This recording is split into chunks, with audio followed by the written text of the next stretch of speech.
మంజుల, ఓ మంజుల, సీనా ఉన్నాడా? లేడా? ఏడికి పోయినామా? అప్పు తీసుకొని 6 నెలలు అవుతుంది. ఏడు.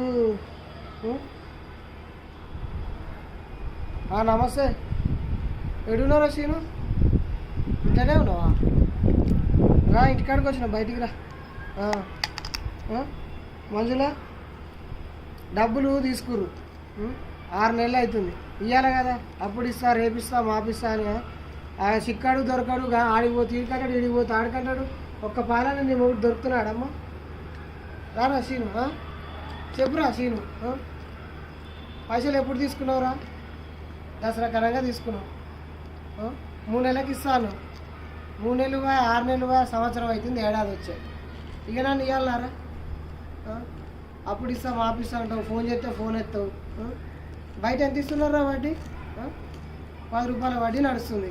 రావులు ఎంతకి ఇచ్చినా మన సీనియానికి? 2 రూపాయలకి ఇచ్చిన సీన్ నీకు. ఎందుకురా? కొత్తగా పెళ్ళి అయింది, మంచిగా అది ఇది అని చెప్తే సరే పోరాడు బత్తడు పో అని 2 రూపాయలకి ఇచ్చిన. ఇక నీ అమ్మ ఇక బాయ్, అగబాయ్, దసరా బాయ్, దీపావళి బాయ్, ఏడాది అవుతుందిరా నువ్వు పైసలు లేక. తిరిగి తిరిగి నాకైతే ఇసుకు వేసారి వస్తుందిరా. సంక్రాంతికి ఇస్తాను, మొన్న బర్రెల మీద మాట. బర్రెల పైసలు ఏం చేసినావురా?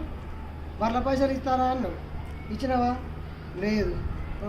ఆ వడ్ల పైసలు వచ్చినాయి, వడ్ల పైసలు వచ్చాక ఇస్తానా? లేదు. వడ్ల పైసలు ఎన్ని వచ్చినాయి మందుల? నేను మాట్లాడినా మొన్న వెంకటరత్నంతో, 1,36,000 రూపాయలు వచ్చినాయి అక్షరాల. సరే, 1,00,000 రూపాయల మరి 36,000 పెట్టుబడి పోగా ఇంకా 70,000 ఉన్నాయి. సరే, నా 70,000 మీద వడ్డీ పక్కకు పెట్టు, పోనీ అసలన్నా పక్క పెట్టు. సగమన్నా ఒక 30,000 అన్న కట్టాలా లేదా? రావును కట్టలేదు. ఇగో నువ్వు ముచ్చలు చెప్పకరా సీను, మాట్లాడని. ఒక 30,000 కట్టాలి. లేదు. ఎన్నిసార్లు తిరగాలరా నేను? ఇంటికాడికి వచ్చి తిరగాల, నేనే అప్పేయాలా మీద? కానీ ఇంటికి రావాలి, ఫోన్ ఎత్తావు, పంచాయతీ కాడికి పోతే పంచాయతీ చేయవు. ఏడా కనపడవు పెద్ద మనుషులు. కానీ సీను, ఇగో నీ కళ్ళ ముందని చెప్తున్నా, ఇంటి ముందర నిలబడి. నువ్వు మాత్రం ఇక ఒక 2 నెలలు టైం ఇస్తారా నీకు? ఈ 2 నెలలు నా పైసలు నాకు తెచ్చి కట్టలేదనుకోతాను, పెద్ద మనుషుల్లో పెడతారా పంచాయతీలో? ఇక ఆడ చూసుకున్నావు. ఇక నా పిల్లలు ఉన్నారు, ఇక ఇట్లా అట్లా అని నాకైతే ముచ్చలు చెప్పారు. రాములు ఇక నీ ముందే చెప్తున్నా, మీ అందరి ముందు చెప్తున్నా. 2 నెలల పైసలు ఇవ్వకపోతే మాత్రం పెద్ద మనుషుల్లో కలుపుతాం. మరి పంచాయతీలో పెడతా.